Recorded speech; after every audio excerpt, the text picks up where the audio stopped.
Good afternoon, everybody. Welcome, and thank you very much for having us here. It's a fantastic panel. The week of International Women's Day, you can see that is very much represented on this panel.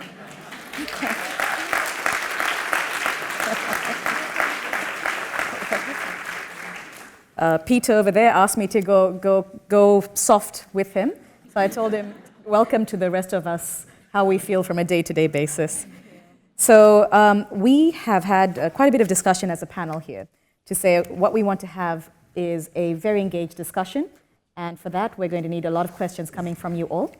We're going to kick off a conversation that we've already been having, and I don't think we're going to be repeating much of the conversation we have had. It's a fantastic panel here. You can see the names of everyone here, so what I'd like to do as a quick intro is actually talk about very quickly what we do within our organizations. My name is Geetha Tharmaratnam. I'll be the moderator for the panel today. I was sitting where you were sitting 10 years ago as a student in this university, at a point at which I had decided it was time to come back to Africa. I was born in Malawi, grew up in Zambia and Botswana. Botswana is home for me. And I had made a decision to come back and make sure the work I was doing was going to be effective on the continent. I've spent the last decade of my career in investing on the continent. I'm a partner with T5 Africa Capital Partners. Thank you, Geetha. My name is Lynette Ntuli. I'm the Chief Executive Officer of Innate. Our business is based in South Africa, and we specifically provide services, transaction advisory, as well as enterprise asset management solutions to the property and the infrastructure development sector in that country and a few other countries beyond our borders on the African continent. I come from a background specifically in retail property, but the more I worked in that particular sector, I began to see the changing role of infrastructure, whether it was transportation, whether it was how you brought bulk infrastructure closer to people to create opportunity as well as new markets for growth and development, both in my country, but in countries also across the continent. Thank you. And my name is Kanini Mutooni. I'm the chair of the Audit and Finance Committee at the Global Innovation Fund. For those of you who do not know GIF, we are a global impact fund, $250 million worth. We have the US government as an investor, we have the UK government as an investor, Australia and Canada, as well as our media network. And we focus on making investments in emerging market entrepreneurs who are focused on solving what I call social problems. My day job, I run the East Africa Trade and Investment Hub. I run the investment piece of that. And our role there is really to promote intra-Africa trade, mainly by enabling the policies around intra-Africa trade, as well as working with investors to attract private capital into the continent. And I'm also a recent returnee, just went back to the continent about 3 years ago. I spent almost 12 years of my life hustling in the city of London in private wealth management and investment banking, and it is not as glamorous as you might believe. Don't discourage That's it. true. Hi everyone, my name is Farai Shonhiwa. I'm the Group Strategy Director for Centum Investment Company. Centum is a listed investment holding company essentially focused on East Africa in particular. We're active across 7 sectors of the economy, from real estate through to healthcare, education, FMCG, financial services, power, etc., etc. And where we really focus on developing investment-grade platforms of scale and attracting other investors into those platforms, both through brownfield plays and also increasingly greenfield plays, where we're increasingly actually building businesses ourselves from scratch, particularly in the power, in the real estate, education, and healthcare spaces. Okay, Peter. Good afternoon. My name is Peter. I want to say today I really feel so fortunate to be. Are you sure, or are you afraid? I understand why the gentlemen are jealous. On the other side, it's to be really African talent. They've been around the world. They've worked and lived all over the place with impressive track record and CVs.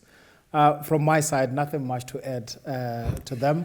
It's versa versa, hearing their stories. I was born and bred in South Africa. I had a fortunate, I worked and lived in Tanzania. And since the African mosquito just keep on biting me, I keep on going back again and again and again. And 2010, I moved to London in private equity investing, still in Africa. I'm with CDC. CDC, we've got 3 businesses. And both businesses, all the businesses we invest in Africa and South Asia. The first business is intermediate equity. We provide capital to private equity funds. So you take Africa, out of 10 private equity funds, we have provided capital to almost 7 or 8 of them, either in Fund 1 or Fund 4 of them, or either in their real estate fund or health fund or infrastructure fund. And the other 2 businesses, they are the direct businesses. We have got the debt business, and also we have got the direct equity business. For my day-to-day, I'm more responsible for Africa, businesses across Africa, and across these three business units. So past 5 years, I was more responsible for the private equity investments. So I'm delighted to be here with you. Excellent. So why don't we kick off with the first question of the day, which is, how do businesses tap into and fulfill the ever-changing African consumer demands? Now, we already had a bit of a discussion around, do we even know how we're defining an African consumer? And the second aspect of this, how do their choices figure into the decisions we make as investors and as people who are trying to build businesses on the continent? Perhaps if I can start with you, Lynette. Very much in line with the conversation that we've had, I think the biggest problem I have is that the African consumer is not who we're being told they are.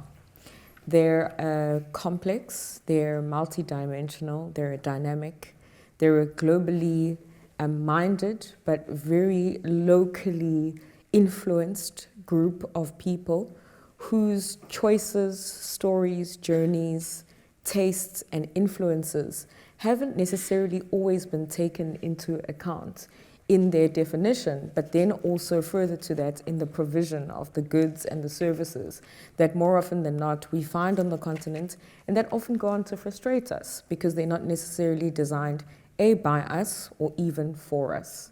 Earlier on we were just talking about South Africa as an example, where up until 20 years ago, in spite of democracy, obviously 25 years in that particular space, for a good 400 years, nobody cared about what 80% of the population wanted or needed. And therefore, as you see that change over, you now have to take into account a huge amount of people that you didn't understand, that you can't really pinpoint and define, and still then go on to provide goods and services for them. Be that as it may, it represents a massive opportunity to begin to design products that are homegrown, that resonate with who we are, and more importantly, resonate with where we want to go to. And resonate with making sure that in building strong consumer networks, brands, as well as loyalties, because that's ultimately what you want as a person who's selling to this consumer as loyalty, is making sure that it's the type of goods, products, and services that we're willing to pass those loyalties on generation by generation. Sure. Peter, now you've worked across the continent. Do you feel that there's a similar sort of dynamic, both in terms of the type of consumer you see in a Nigeria versus a South Africa versus a Tanzania? And how does that change when you look at urban versus rural? Yeah. I wish I could say there is one African consumer, and I haven't met such brush to be able to paint throughout the continent. And I can speak of personal experiences throughout my work. My first job was 95 at Vodacom, South Africa, and we were trying to get the addressable market of subscriber numbers. And all the inputs, there was nothing much, it was global standard. We had to number of adults, number of people with mobile car phones, number of people with pay slips, working at this income. And at the time, South Africa, there was no base in terms of the 80% population Lynette was talking about. And you could see where the focus was going, how many were there going to be number of subscribers. But there came a problem to say, we will reach saturation within 3 to 5 years. That was it. And that was already being reached because Zimbabwe was one of the first countries to bring mobile telephony. We could see it was already being reached. But Vodacom came up with, was the first mobile telephony to come with prepaid phone. That unlocked, changed the mobile telephone in the world since then. But you were to ask me, I tried to replicate that going to Tanzania. I thought then, now we got it well, I was there, I got it, after 6 years, replicate in Tanzania, we got it wrong. Absolutely wrong. And I'll share with you where we got it wrong. We got it wrong in terms of going there, making an assumption of the subscriber to say affordability levels, you'll give them Alcatel phones, they can afford Nokia phones at the time. Some of you might not know what a Nokia phone looks like. So the phones were not moving, they were not selling at all. These were the cheapest handsets. And we said, but how come someone that could go and buy an expensive handset, an airtime wallet, was nothing? Because the customer wanted to be seen otherwise. So they wanted to be seen using a Nokia phone rather than Alcatel phone with an airtime. So those are things that you tend to notice about your customer. And that now, in terms of my recent investments that we are seeing, we invested with in our M-Copper, the off-grid solar, which actually was founded by one of Jesse, Oxford alumni here. We backed him, and this is providing, he came up with a solution of providing off-grid power to the people. Because if people in East Africa, they were waiting for electricity to come, the electric line, poles connecting to them, I don't know for how long it would have been, but he saw an opportunity, he came up with an off-grid, put it on the rooftop, they could recharge their basic needs. But that business has grown beyond off-grid. And there are a lot of businesses within off-grid. One of our investment companies invested in Nigeria called Lumus. It has now created a mobile wallet. Now within that, they can be able to recharge phones, recharge their homes. They will be soon becoming a Wi-Fi and a lot of services within that. So coming to the customer within the region, whether you look at from Southern, Eastern, or Western Africa, it will be really unfair to copy and paste the model because it worked in Zimbabwe, it will work in Zambia. You ask as farmers that left Zim to Zambia, they will tell you the customer is different in Zambia. So I will say understand the market, the addressable market, where you operate. So this leads me nicely to you, Farai. Centum has been building verticals, really. You have been creating businesses, and this touches to the point on scale. We like the idea of moving across borders, building regional African businesses, backing businesses which are going to grow across borders. There's also this reality we've been talking about, which is the specificity of the market and what it is consumers in the local markets want. So how movable are these businesses? What has your experience been in terms of scaling businesses in Kenya? Thanks, Geetha. So I think in terms of, I guess, the question around the movability in particular, because I think ideally what we want to be able to do is ideally to take best practice from elsewhere, not reinvent the wheel where we don't have to, but then figure out the elements that we have to localize. So if I take our model as Centum, for example, when we started off on this journey of actually creating greenfield businesses ourselves, we saw, our kind of value add as being a source of financial capital, but importantly, understanding the local context and environment. We knew for our businesses to be able to scale, it's really important to have operational excellence.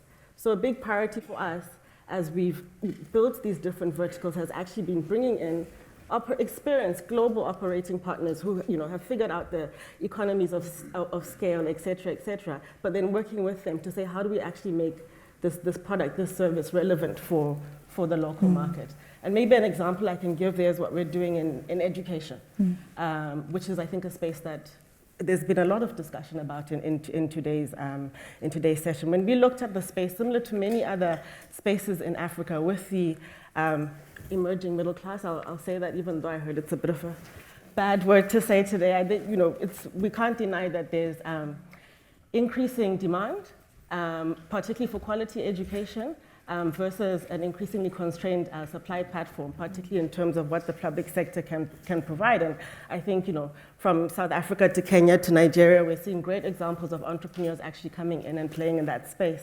And we ourselves actually have gone into the education space, but we've partnered with Sabis, which is a global school operator. They have schools on all continents, 70,000 kids in their schools.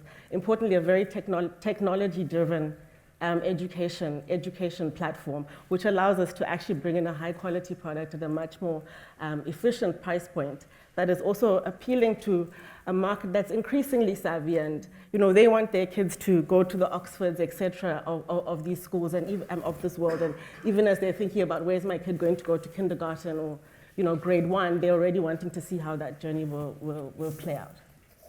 So we're seeing that most African economies are growing significantly still. In the last year, we've seen almost a bit of a separation in the nature of the growth that's driving these economies between resource-driven countries and service-driven countries. Kenya very much falls in the latter for now. Yet, you look at a South Africa, you look at a Nigeria, that's where the largest groups of consumers are coming online. So all of this inevitably is going to require a significantly new approach, not just retaining the old way of doing business, or trying to replicate the way that business has been done outside of Africa. Now, the Global Innovation Fund is a leader in this space. Where do you see the challenges and where do you see the opportunities to be able to really unlock this opportunity for consumers on the continent to have more of what they want? Okay, before I go to that, can you hear me? Yes. I wanted to comment on this issue of trying to identify the African consumer, because I think we need to unpack it more. So, if any organization or company is trying to get into the African market, the first thing they try and do is to put a number on the African consumer. And I think that's one thing that I think we need to talk about a little bit more. Because if you look at McKinsey has put the African consumer number at between 200 to 300 million. But at the same time, the Citigroup economist, I think his name is Stephen Cohen, I heard him speak at an event recently. He believes there is no African middle class. He just believes there is a super elite, super rich, and then everybody else at the bottom of the pyramid. So,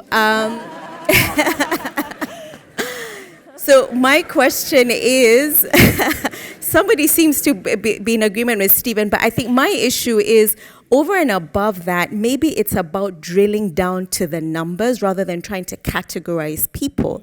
Because I think at the end of the day, when you really look at, when you drill down on both those categories, you have to start looking, okay, how much does this consumer have as discretionary spending?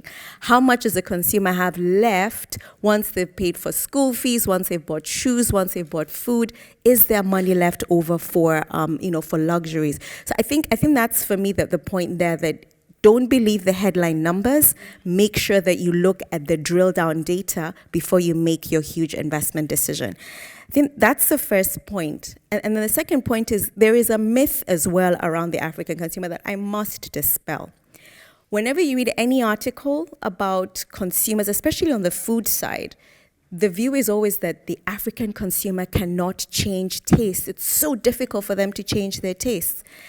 And I disagree with that. And you just need to look at the noodle business in Nigeria to realize that this is a complete myth. It was about, I think it was 1996 when the first noodle company in Nigeria decided to start making noodles. And everybody laughed and said, but people eat, ugali, pap, yams, maize and beans. Nobody will cook for their children, noodles, instant noodles. Okay, 2017, that is a $600 million market in Nigeria. Children eat it after school, roadside sellers sell it with eggs, mothers feed their children. I mean, even my kids, I have 3 children who love noodles. I cannot give it to them more than once a week because it's, I'm not sure about the nutritional content of noodles. But I think the point there is that there are a lot of myths about this, shadowy African consumer, which are not true. So drill down before you make decisions. So now moving over to the Global Innovation Fund. I mean, I don't know if we're a leader in this space. We've been around just for 3 years. And I think what's beautiful about the fund is that it is both public money and private money. So we're driven by both commercial concerns and social impact as well. And I don't think there are enough institutions, maybe Peter might disagree with me, CDC might be a bit of an impact investor, I'm not sure, but I don't think there are enough investment institutions that take social impact as seriously as financial return. And that's what the Global Innovation Fund is doing. And in terms of what I think we're leading in is we're focusing on entrepreneurs who are trying to solve social problems where market solutions have failed. And we're also trying to look for innovations that are not the usual suspects. I'm sorry, M-KOPA is a usual suspect. Everybody's investing in M-KOPA. At GIF, what we're trying to do is really find those innovators who are hidden. Nobody knows about these folks. They've just come up with an innovation and they need anything between $100,000 in capital to even $15 million in capital. And we're trying to unearth those people that nobody else knows. So I think that's, for me, what is impactful and what is new. And I would actually agree with that. Where it is that the GIF is able to take risk is where it is the rest of us are unable to take risk. I mean, from the private equity side, and you have some of the same challenges. I think CDC, there would be no private equity industry in Africa today if it wasn't for CDC. So they've had over 50 years of taking very interesting risks. But the early stage risk that GIF is able to take with entrepreneurs is quite unique. I mean, the venture market on the continent today is, outside of especially South Africa, is close to non-existent. There's definitely more capital chasing fewer investable deals, whereas you all are ready to back individuals from the ideation stage up. Coming back to consumption here, we talk about the African consumer, and we've been talking about the challenges of even defining the African consumer. What about B2B consumption on the continent? With every sector growing, with infrastructure needs changing, and public investment coming into infrastructure, what does this do to consumption coming from businesses, especially small and medium-sized businesses? So I think, Geetha, to answer that question, when we speak about consumers on the African continent, we typically forget that consumers, over and above being individuals, also come from interest groups. And we typically forget that when we talk about that economy, that there is different tiers of the economy. So there is the formal economy, where we draw a lot of the statistics and these shifting baselines that often contribute to the wrong decisions that we go on to make in Africa. And then there is a massive informal economy in South Africa, in Africa. Let me not say South Africa, I was going to make an example. And the informal economy is not necessarily all informal, but because the benchmark against which we define the criteria for formality is not necessarily African, is not necessarily written still in alignment to what's going on in our economies in the 54 countries, means that, again, we now exclude this very ripe opportunity around business-to-business ecosystems, and then an accompanying market and an economy, which still also needs a huge amount of goods and services that are created to help it work. And a simple example that I'll make and that I've interacted with is if you run a small business on the African continent and you're just starting up, we all need some sort of an ERP to generally stabilize our processes, how we manage knowledge in our businesses, how we pay the taxman, our people, and account for tasks, our finances, and the like. But when you're a small startup, you generally can manage these tasks on your own. But the minute you begin to scale up and you move from a micro enterprise to a small, medium-sized enterprise, you don't have anything in Africa that is responsive to everything from our tax regimes, to how our financial services industry works for us, to how we need to pay people, to how we even need to distribute cash and move money and move products and understand the logistical dynamics of the continent and then the locations that we built in. So it completely throws out the SAPs, the SAGEs, and all the big ERPs that you've heard of. But nobody has created something that is responsive to what the B2B market means and needs. And that again comes from the fact that in this conversation about formality and informality, in the conversation about the definition of who is a consumer and the sub-tiers of that, nobody actually typically drills down. And once you start to do the drill down is going to begin to present you with consumers who exist, who walk past you and past your shop front on a daily basis. But because the statistics don't talk about them, you then begin to deem them as non-existent. Sure. And in that non-existence is perhaps then in the B2B space, the biggest opportunity to begin to provide everything from logistics to systems and to different goods that then will not only help that particular sector interact better with one another to create trade and regional trade activity in particular, but will also help them better service the individual consumer that each of those businesses have been created to ultimately serve. Absolutely agree. Now, Kanini has talked to us about being wary of statistics. And one of the things we can all be grateful to McKinsey for their two key reports, Lions on the Move and Lions on the Move 2, is to give us those statistics. And those are sexy statistics to work around. I want to try and dig below the surface on one of these points here, right? All of us in some way, shape or form on this panel are involved in the financing ecosystem of what will eventually deliver more goods and services to African consumers. Now, sizing the market is a normal thing that needs to happen for any business. Sizing the market is a normal thing that needs to happen for any one of us who's taking an investment committee paper to our investment committee, right? And often sizing the market relies on asset-based techniques.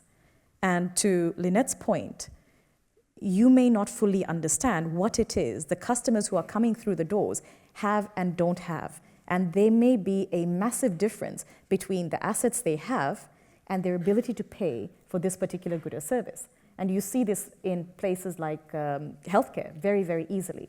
When you get sick, you find the money. You find the money. There's a second aspect of this, which is really related to credit and being able to grease the wheels that will allow consumers to be able to spend in a way that they can't currently spend. Peter, I know this is something that has preoccupied you. Could you please speak a little bit about this? Yeah.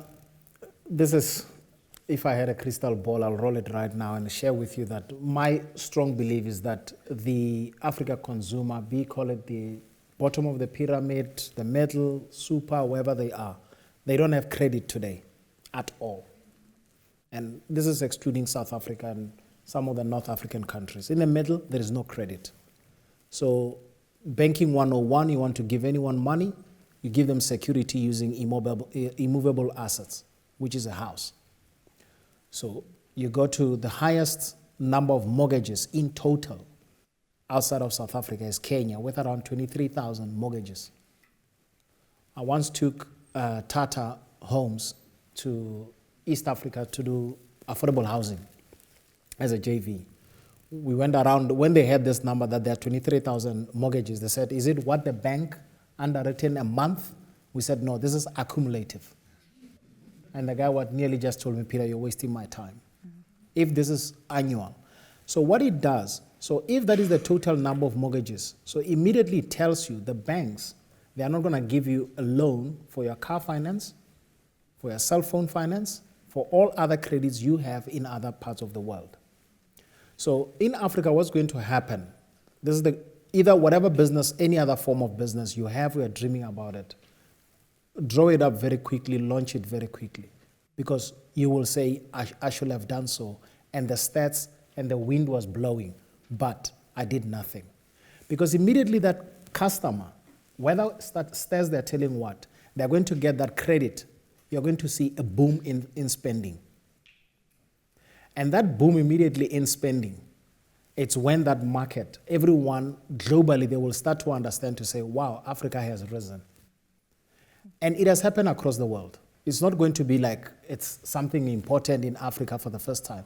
You take my home country, South Africa, 1994, number of black people with bank accounts was nothing. And immediately they got credit. Between 1994, even throughout the 2008, even up to 2010, they were still doing well, spending well, because they had credit. You take the same teacher earning a salary here and earning a salary, be it in Nairobi or Accra. The teacher here can access credit. The teacher in Accra cannot access credit, cannot spend, cannot have any other disposable spending things to be able to do. So that credit boom is not going to come in a traditional way of a bank. If you're waiting for a bank to be able to deliver it, the banks have failed. They haven't done it. It's going to come through mobile money. You take today, mobile money is offering airtime credit, one way or the other of offering loans. And that is going to see that customer that we don't know about, we don't know the disposable income, the stats is missing. All of us, we write investment committee papers, but the stats is missing. So I see that as a boom into the next evolution. It might not happen all countries, but places like Kenya, what the equity banks are doing, the Kenya commercial banks are doing right there, and you look at the banks, what are they doing? They are reacting to M-Pesa because it's a threat to them. But they are getting prepared so they can capture those customers. So for me, that's where I see that credit boom to be able to come. For the first time, they will have access to finance. Because today, access to finance is still very low. And we've seen how that's played out with Mshwari as well in Kenya. Just to make a quick point, I mean, I agree, mobile money has a huge amount of potential in terms of increasing the availability of credit. But I just think, at least from the East Africa standpoint, there's still so much that needs to be done on the infrastructure perspective in terms of building this up. Because if you look at Mshwari, the most that you can get is what, about $100? I mean, what can you really do with $100 if you are a trader who's going to go across to Uganda, get goods and bring them back? And the reason why the amounts are so small is because we still do not have any kind of credit rating system that is reliable in order to make a decision to lend or not to lend. And at GIF, I mean, these are the sorts of innovations that we're looking for. There are firms now that are coming up with, very innovative credit assessment models based on, say, how much money you spend on airtime, how many transactions you do on your phone, basically the total value of your transactions over a period of time. I think that's where the innovations are going to come from in order to build up this, credit boom that we're talking about that's going to come through mobile. I think the other point about the mortgage issue is very interesting. Yes, 23,000 mortgages in Kenya. But you know what? Most people buy their houses with cash because there's so much corruption money around the country. Nobody needs a mortgage to go and get a house. I mean, that is a sad fact, but that is actually what the numbers are telling us, Peter. So it's a bit of a sad fact. Kanini, my Kenyan colleagues have complained about the Somali pirate money is also coming down and making it impossible to buy houses anymore in Nairobi. We just have a few minutes left. What would be great is if we can just open up a little bit and take a few questions. We'll take 3 questions, and I will leave it to the panelists to decide which they find most interesting to answer. Please, can we have very quick questions coming along? I'm not quite sure where the mic is right now.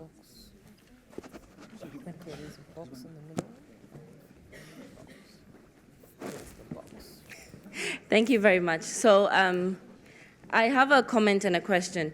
So the comment goes to Peter's comment around the fact that the micro lending would come from mobile money, because I used to work for a bank in Ghana, and it's actually a really quick question I was going to ask you, because GIF is a blended finance mechanism, right? So in the bank, we developed something similar with funding from the Dutch government, and that allowed us to lend at about 10 points below base rate, so that made it affordable.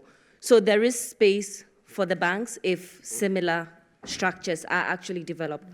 My question actually was around investing in Africa. We think about it in terms of ODA, in terms of FDI, in terms of remittances, but how are we unlocking private wealth that is within the continent? Like Dangote just became the 100th richest man in the world, right? And we have so many other rich people. Many of them are known because they keep their wealth in assets. So how are we liquefying those assets, and how are we unlocking capital at the base of the pyramid to drive investment? Great. I think that's a fantastic question. Angel investment in Africa is actually something that we're looking at quite seriously at the East Africa Trade and Investment Hub, because we did a lot of research around the amount of discretionary wealth that the super rich have, and not just your Dangotes. There are a lot of Africans with in excess of $5 million and above who can actually use that to either do philanthropic activities or to invest in early and growth stage firms. So we are actually seeing a lot of success in that. We've got 3 large angel networks that we've helped set up in the region. And in the last 4 years, we've actually seen relatively large deals close from local African capital going into local firms. But I'll just say the biggest problem that we have is we have 2 main problems. The first one is old money. Old money is the most difficult to be able to allocate to growth and early stage businesses, because old money just wants to stay old and it wants to move to the next generation. So that's the first problem. Second problem is what I call the problem of dead capital. A lot of Africans, especially in East Africa, want to take their excess wealth and put it in land, put it in real estate, sit back, watch it grow, and then flip it 10 years from now. And I call that dead capital, because that capital is not creating jobs. It's not going to create the next generation of entrepreneurs. So those are 2 big challenges, but honestly, the needle is moving. And just to finish, next week, I'm going to participate in the launch of the African Venture Philanthropy Network, which is really exciting because it's going to bring together African angels, corporates, and individuals who actually want to put their money towards venture philanthropy and growth and early stage businesses. So that's going to happen in Nairobi next week. And if you can just add to what Kanini is saying here, one of the things that's really critical is that we unlock pension funds on the continent. It is much harder for us to pitch to investors off the continent to put capital in our funds so that we can back African businesses. There's a significant amount of capital really sitting on the continent. And because of quite historical allocation issues, including the volatility in our markets, it has been very difficult for these pension funds to allocate capital to local sources. And that's going to be something that really must change. Can I just add one more point to that? I completely agree with you, and I think that part of that also comes back to your question around B2B transactions and catalyzing the SME space, because I think one of the big challenges with unlocking some of the traditional capital is that there's very limited opportunities of scale, and that kind of capital needs to get into big opportunities, strong management teams. They can see the journey ahead, and so I think that there's a big role to play, even as I think about our greenfield plays around how do we actually catalyze the SME space so that we create more and more of these platforms that money can come into. And I think that you were talking about, for example, impact investing. When I look at what we do, we're not an impact investor, but I would argue and say that ultimately to develop a business of scale, whether you like it or not, you will have social impact, because you actually have to develop an entire ecosystem of other businesses to support that business. So if I use an example, let me say even from our publishing business. At the end of the day, to get books to the 22,000 schools in Kenya that we need to supply books to, I have to actually build a solid network of distributors who in and of themselves are SMEs. A lot of them weren't previously in the formal economy. You need to engage with them around access to credit, for example, even around sort of business skills management and how they manage their businesses, et cetera, to actually succeed in your own business. I understand where you're coming from, and one of the things we've had difficulty on this panel today is to come down to a unique definition which will stand the test of what is an African consumer. I would argue the same is true of impact investing. So there's a degree. But by the way, I encourage everyone to disagree with each other. There is so let me just poke this bear a little bit. There is a degree of formal recognition of the intent. Am I expecting to have impact, and therefore what is the impact I'm going to have? And the second thing is, am I measuring it? I would argue the kind of work that your organization does is indeed impactful. Whether you choose to identify yourself as an impact investor or not is another matter altogether. But Kanini, please, I feel I disagree. I must disagree. I think for me the thing that we've not talked about is impact capital is patient capital. And I cannot say that Centum capital is patient. Centum has an exit period that they put on their capital, which is something between maybe a year to maybe 6-7 years. Impact capital generally is relatively open-ended. Yes, we will exit at some point, but we're honestly looking at maybe even 12 years before you exit an investment. So I think that's the key difference. Come back and say we have investments that we've held for over 15 years. Because there was no profitable market to exit to. Not necessarily. Not necessarily, but we can take that offline.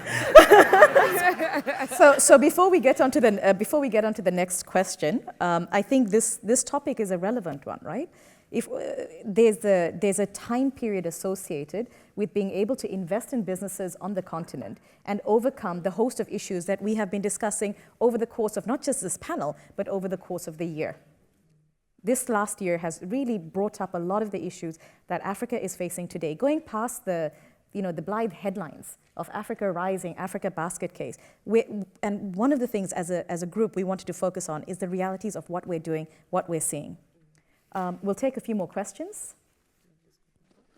Feel free. That was me, right? So my question is around this kind of structure of the PE industry and how you think about making investments. Context for it is you've just said that if you're investing in Africa, then you want things like longer hold periods to give your investments time to mature. At the same time, if you've taken capital from outside investors who have a target period, so 5 years, they want their return back. How do you think investing in Africa needs to look going forward so you blend these two things together? Because if you hold something for much longer, then it dampens your IRR, right? Because the return is the return. And if you extend it over 10 years, then you damage that IRR. So how do you think through building investments in a way where you still have really, really good returns, even though you hold the investments for longer? I almost want to answer that question so that we can, it goes back to the issue of defining past the consumer, past the B2B market, an investment criteria that is responsive to the demands that whether you're in the financial services market, you're in the consumer goods market, and every other vertical that is designed to serve the African consumer markets in their different shapes and forms, it goes back to creating criteria that is responsive to what is actually happening on the ground. And, patience is a function of understanding. And a function of understanding is really inviting everybody to not just read what the reports say, what the strategies hope and to direct you to, but also going into the market space and the space that you want to go and impact and the investment that you want to go make and really undo what it is that's going on in it so that you can then better understand the position you take and better understand at which point you stay, at which point you sit still and on your hands, and at which point you leave and you exit on those specific things. And I think it's going to be very difficult for us to, if we're going to get the issue of redefinition right, it's going to mean that we can't go back to a system and a mindset that pushes us into creating global and very broad generalizations of the answer. But it is going to push us, if we're moving into these goods and services spaces, to customize our solutions. And customization from an African perspective is again not going to be about taking a blanket approach to Africa. It's going to be about taking a customized approach to the area in which you want to make impact. And if you have defined what your space is, you go in and understand your space and close that gap with understanding. And I think that we can apply not just to investment, but to everything that we need to be responsive to. That's a profound thought that you've just put on the table here, and I'd love to just push that along further. And Peter, I'm going to pull you into this conversation here, because in my head, as you asked that question, what immediately came to me is this distinction of the time value of money. The capital that we invest comes from other people. If it's a pension fund, they need to align the returns they're expecting from their investments with paying pensioners their pensions. So usually there is a requirement for certain types of capital to be getting their returns within a particular time frame. That's one thing. The second thing here is a lot of LPs, limited partners around the world, are very frustrated by the fact that GPs are continuously extending their investment period. Most funds are 10 years, and I've heard North American LPs complaining about North American GPs going past the 10 years because it is not long enough.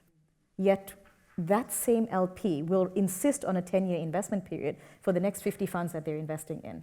And a emerging solution has been around creating permanent capital vehicles. And I know CDC has actually been looking at this, and you've made a couple of investments now into permanent capital vehicles. How relevant do you think that is for the kind of issues we've been discussing and the type of capital, the patient capital that's necessary on the continent beyond what so far we've been held to? Yeah. Asante Moses for raising that, and also the lively discussion of your sisters, which addresses the same issues within CDC. Our mandate, well said, if you were to ask us, as a citizen, where are we in the world? We said we'll provide capital into this emerging market to solve issues facing the markets. And coming to Lynette said, if we were to try to customize, to say we're solving Malawi problem or Zimbabwe or Nepal, I think that we will be able to fail one way or the other if we're to be strictly to be able to paint it. But within the businesses that we operate, to take intermediate equity, we have funds of funds where we provide capital, let's say to the likes of, let's say T5, a classic commercial private equity fund. That is one. And they will have commercial, you might say they are not impact or whatever, but that is more, we view them as commercial. And again, we'll provide capital to call it social impact, other ones the permanent. So we have made several investments. One is in Sierra Leone, which is a permanent vehicle. You take Sierra Leone to say, is there a stock market to be able to exit if you invest in a company in Sierra Leone? Not today. Is it going to be tomorrow, in 3 years, 5 years' time? You can put it in a model, but it's one of those things that I always say, I refer to the dollar. It's written black and white on a dollar. In God we trust. There could be one day. But immediately you don't have the responses. You could, even before you provide capital, you know it, that is not going to be happening in 10 years' time. It's not going to be able to exit in 3 years, 5, unless something happens. So will that suit in a permanent vehicle model? Yes or no? When you look at it, this deserves a permanent vehicle model. The same applies with infrastructure funds now. Historically, infrastructure funds, they were 10 years. Mm-hmm. And you look at it in Africa, to be able to negotiate a concession with the government can take you 3 years. Mm-hmm. To build that road or port just on construction, another 3 to 4 years. So you are left with 2 years to be able to prove operating income and be able to exit. You could see that it doesn't work. So that is in terms of from the funds of funds. And then for us, in terms of the direct business, both debt and equity, we have that flexibility. From our side, we've got an investment, we've been holding it for 50 years. Yeah, so it's an outlier, it's a DFCU bank in Uganda. We've been investing, CDC founded development, it was a development bank initially, today is a commercial bank.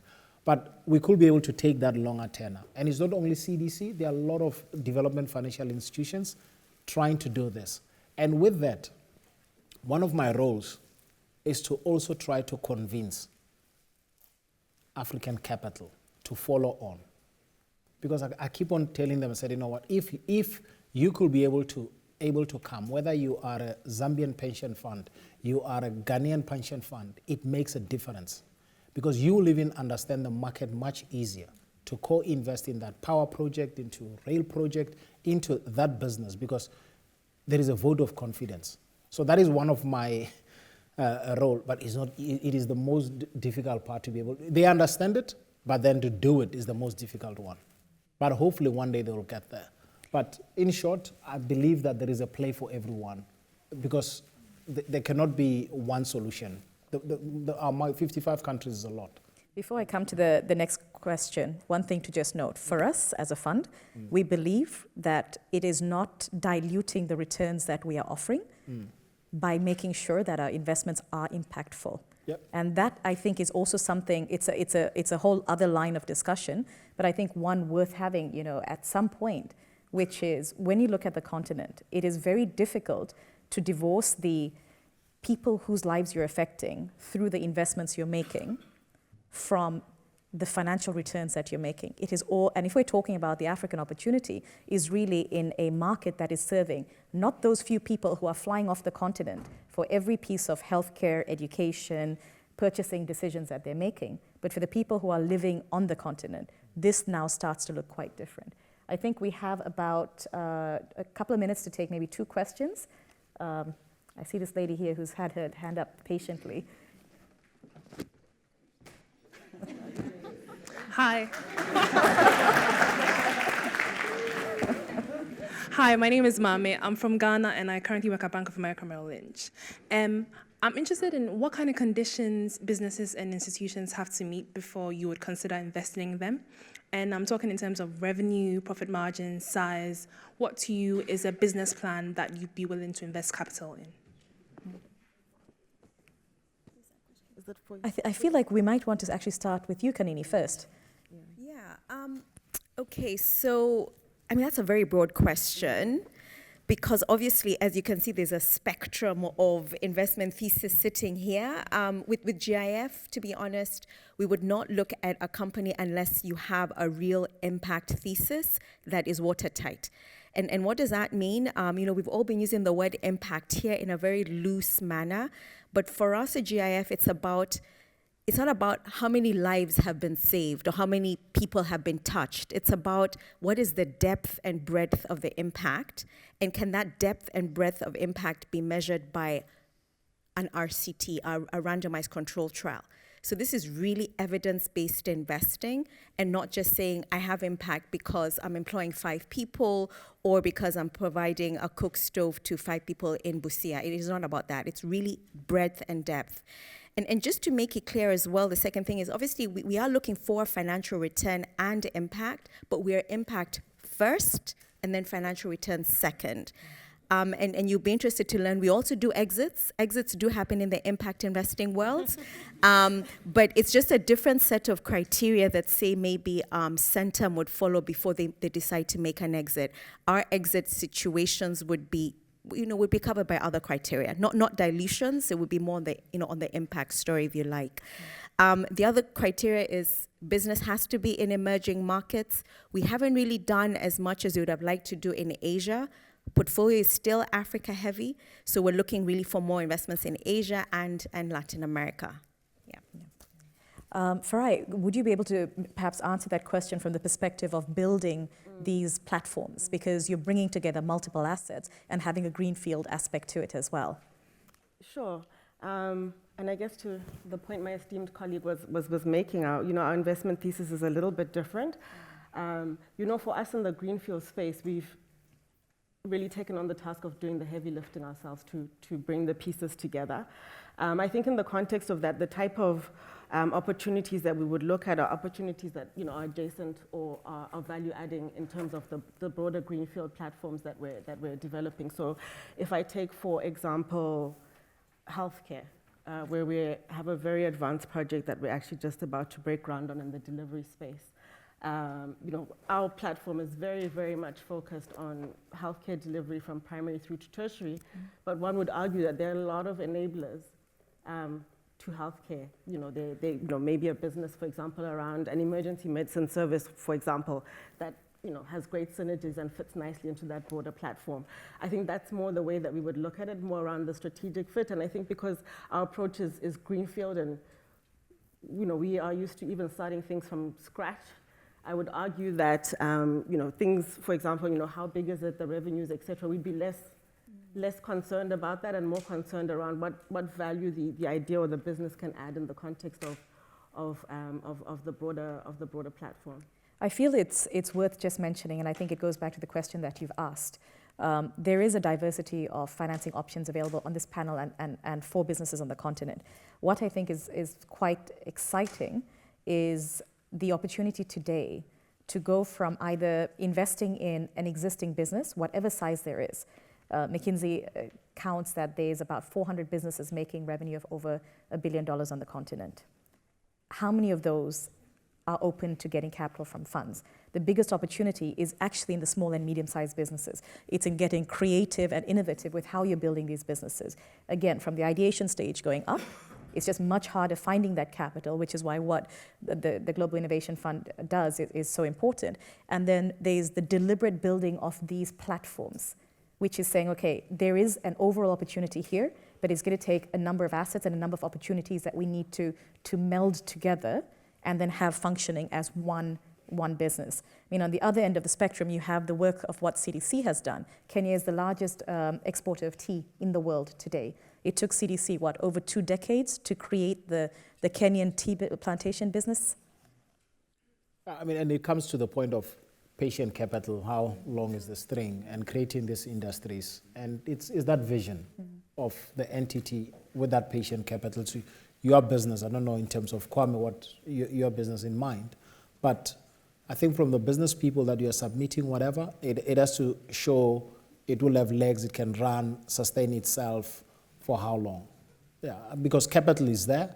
What form? Debt, equity, permanent capital.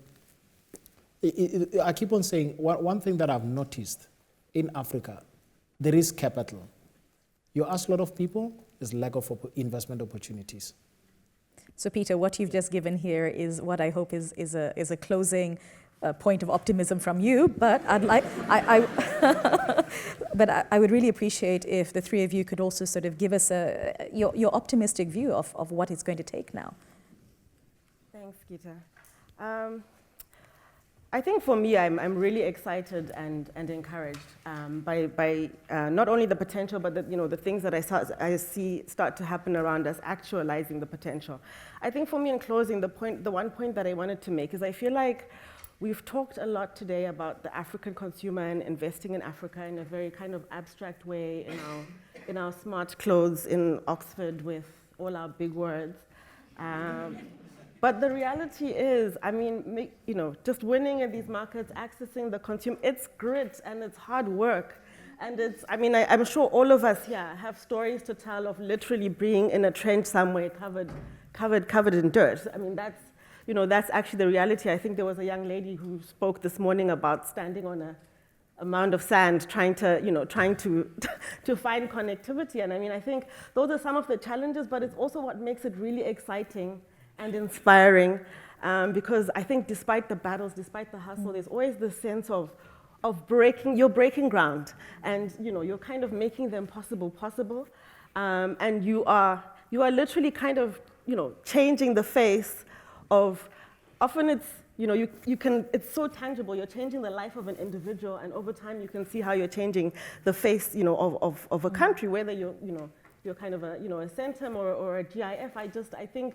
For me, it's a privilege and an honor to be working in this space, and I'm so encouraged that there's so many brilliant young minds that are passionate and fired up, and wanting to kind of join the fight. Kanini, what would you add? I just want to add, how many Africans are going to go back to the continent in the next 12 months? Put up your hand. Fantastic. I mean, you don't have to be African to go back to the continent.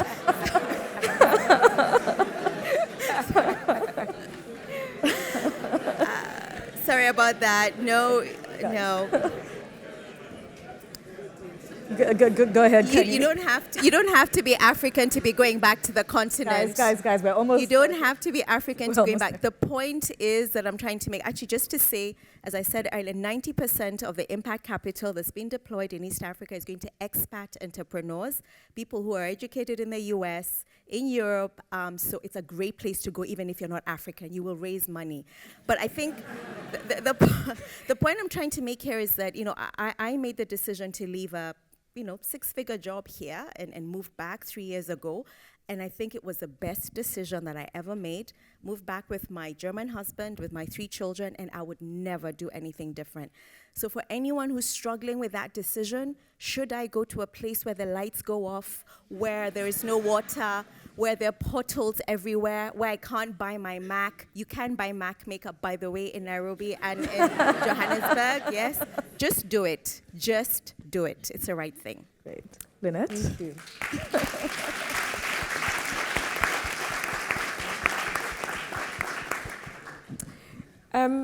I think as a closing thought around the topic of what it means to get practical, I'm going to give you an example from the world I am in. So whilst my colleagues to the left of me are very much in the world of the financial services market, I get into the ground. So often when people ask me, what do? I say I build things.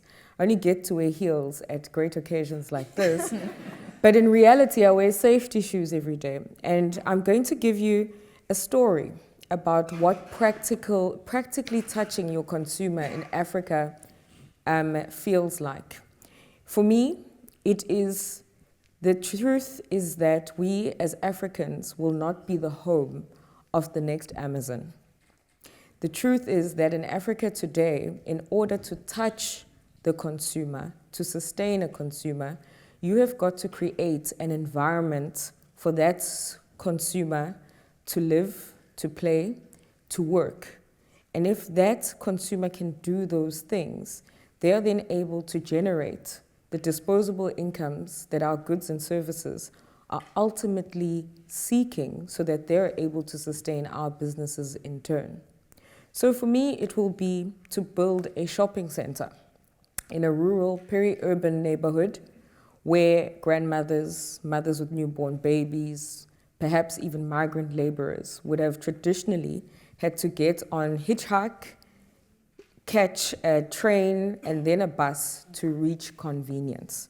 But when I'm able to bring convenience and the infrastructure that enables convenience to them, and then I partner.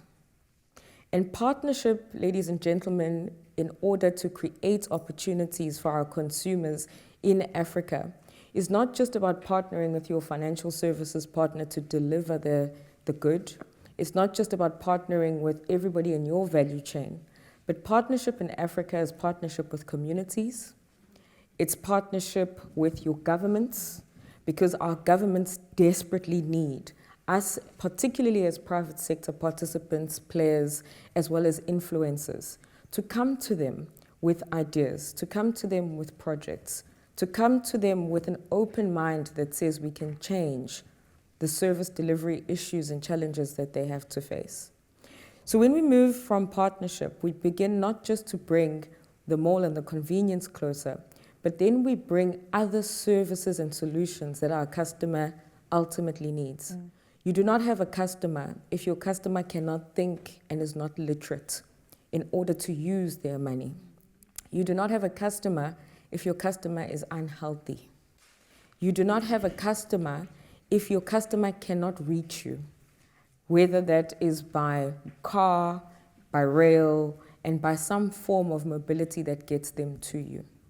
So when you go to Africa to deliver a good and a service, please think a little bit more broadly than the thing, and the thing that you will exchange for value.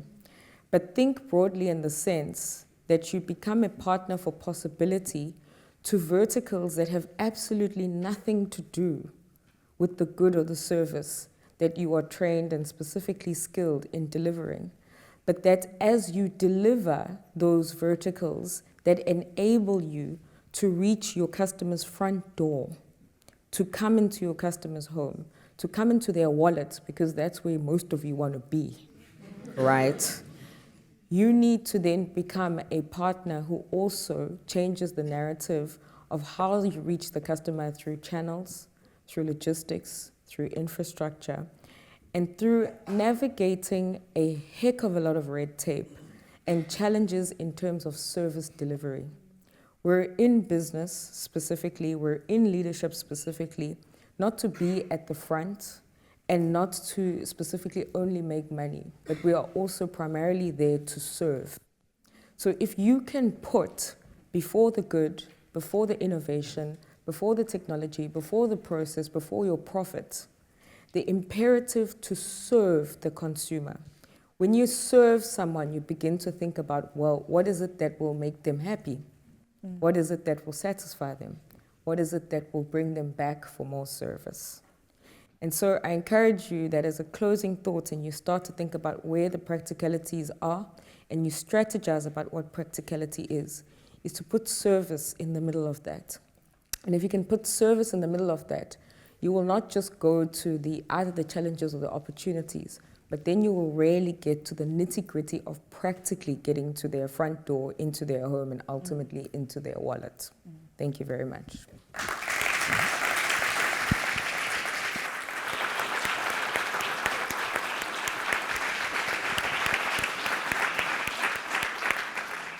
Ladies and gentlemen, thank you so much for what has been a discussion we did not really have before when we were preparing it. And that talks to just the depth of the expertise and the experience and the passion that the Africans on this panel are feeling for the continent. Thank you very much.